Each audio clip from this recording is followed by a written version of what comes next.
Focus করে নিই। এটা হচ্ছে আর একটা সাইড। জাস্ট মানে এখানে থাকলে এমনিতেই মন ভালো হয়ে যাবে।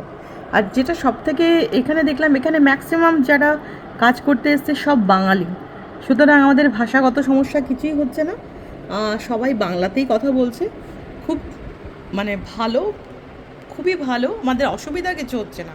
দক্ষিণ ভারতে গেলে যে সমস্ত অসুবিধাগুলো হয়, আমাদের এগুলো কিচ্ছু হচ্ছে না।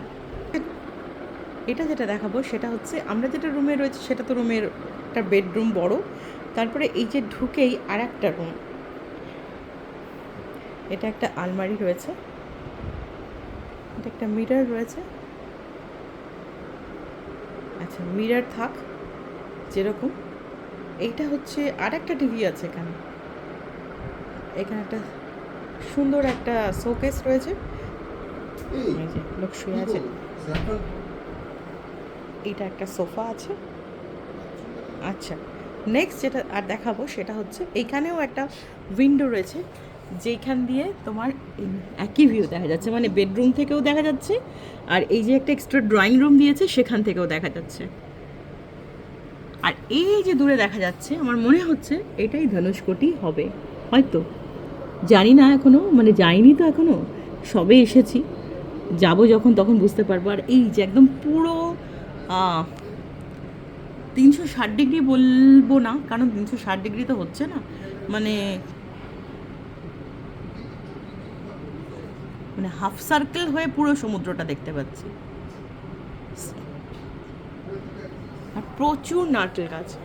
আচ্ছা এবার একটু বাথরুমটা একটু দেখাই। একটা জলের জন্য একটা ফ্রিজও দিয়েছে, ভালো করেছে। বড্ড জলের, আমাদের সব ঠান্ডা জলের খাওয়ার অভ্যেস, ভীষণ কষ্ট হয়।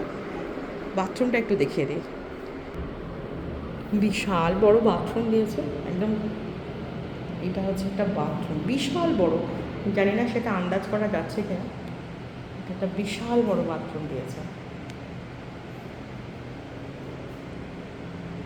আন্দাজ করা সম্ভব নয়, সব কিছু তো আন্দাজ করা যায় না। বিশাল বড় বাথরুম দিয়েছে।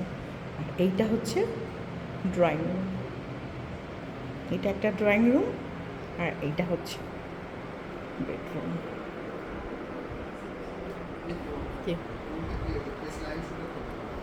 কিং সাইজ বেড, মেয়ে আর আমার ভাই বসে বসে গল্প করছে। এইটা হচ্ছে beauty, this is the beauty.